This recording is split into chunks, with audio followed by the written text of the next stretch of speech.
Hey, what's up, everyone? Thanks for tuning in to You Had Me at Black. This week, B from Boston shares her journey overcoming depression after the death of a friend and a really bad breakup. Listen on to hear how she ultimately learned that there's strength in vulnerability. I want you to breathe all this in, breathe all this in.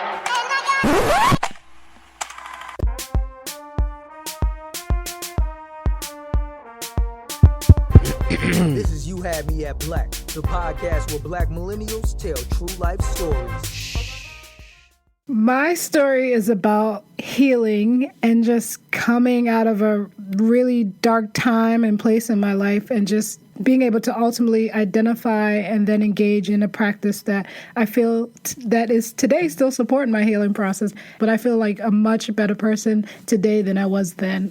And so I remember, sitting in the dark in my room crying, and that's usually where I spent most of my days, like after work, where others would go be social and things like that. I was straight to my bed, and I didn't even bother turning on the lights for many of the days. And so I remember sitting in my room thinking to myself, like, am I depressed? Is this what depression feels like? But also I'm like, no, I can't be depressed because my parents always told me that this is for white people. White people get depressed and black people don't get any of that. And at that particular time, I had just gotten news that my really good friend for over 20 years was killed. And my partner for over 5 years, we broke up upon me moving to the Bay Area. And so it was just constantly going back and forth with that. But I was doing that by myself, right? I wasn't engaging anyone with it. And I remember also feeling like, people experience loss on multiple levels, right? And so what makes me any special? Essentially, it was just like, suck it up and keep moving. And so one of the few ways that I was able to engage in self-care was just, watching really bad reality TV. One of those shows being the Real Housewives of Atlanta. So I was on my couch like I am every Sunday, right? And so that was the rotation from bed to couch on the weekends. And that's as far as I got, not necessarily outside of the apartment. And so this Sunday, I'm on my couch watching the Real Housewives of Atlanta. And the particular episode that's up is where Nene is literally and physically shaking and crying, but insisting that she's okay, right? And so folks are trying to extend a helping hand. Folks are trying to console her, whether it be hugging and things like that, but she's insisting that she's okay, though physically you can tell that she's not okay.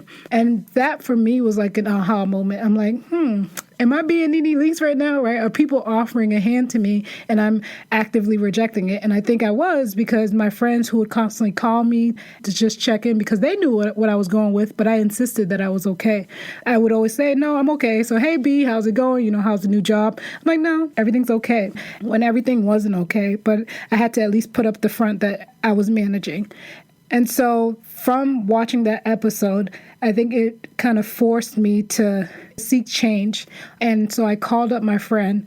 Again, I talk to her every day, but I was now wanting to be honest with her and say that, hey, I'm actually struggling. And in fact, I think I might actually be depressed. From there, she recommended that I get involved with reevaluative counseling. And essentially, reevaluative counseling is a group counseling method, and they have affinity-specific spaces. And so they have a space for African heritage women, and they also have a space for LGBT folks, et cetera, et cetera. And so I joined the group for African heritage women. And I was a little skeptical, and in fact, on the first day that I was supposed to go, I was a little late because I was still going back and forth with myself, like, should I do this? Like, I've always been warned not to do this. Counseling's for crazy people. Like, why am I doing this? So I ultimately went. I was late, but I went. And I remember when I first walked through the door, there were women screaming, shaking, running across the room and things like that. And while I was affirmed in that I saw women that looked like me, aka black women, but I was also thrown off and skeptical by the fact that they were running around screaming, grown-ass women running around and screaming and things like that. And so I reluctantly continued and engaged in the spaces as much as I felt I could that particular time, especially it being my first time. But I would say well into the first month of my experience with RC, I was relatively conservative. And so I would tell my story, but only what I felt people deserved to know and things like that, because I had a rough exterior, right? And so I wasn't willing to give everything, but I also knew I needed this process. So I think it was my happy medium to just give people a little bit. Within RC, you're assigned an individual co-counselor. So we counsel as a group, but we also have co-counselors.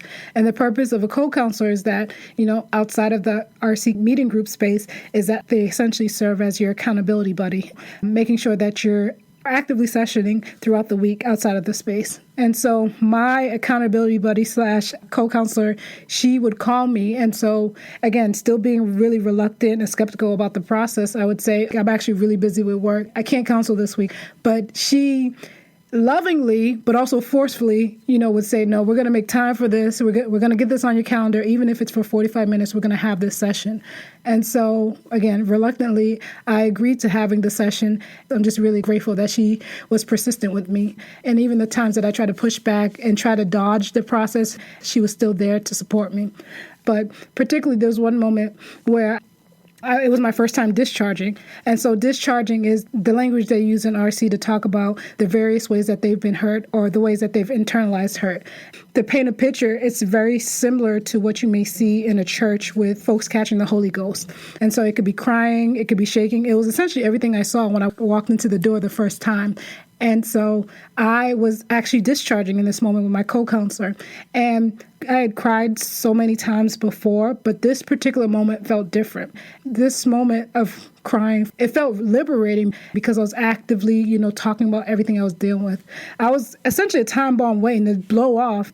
And so I was letting go of everything I held on to for so long with this person that I was starting to know, but still in very many ways, she was still a stranger, but I felt lighter. And it's hard to really put into words what it feels like to feel liberated. And, it took me like a whole month to get comfortable with the process of discharging. But after that, it was just happening regularly. But afterwards, I remember feeling like, wow, this is, I'm really doing this. And, being okay and really feeling affirmed. Like, I feel a lot better. And though it wasn't a complete 180, right, I felt that I was slowly starting to make that turn and shifting the way that I was feeling about myself. And I tell this story today because there is this narrative of the strong Black woman. And though it's been around forever, I realized that I myself was trying to be a strong Black woman. And it was what was destroying me. It was literally killing me. And for me, it was the source of my depression. And so I share this story today to say that we don't have to be strong. I had to learn that the hard way ultimately.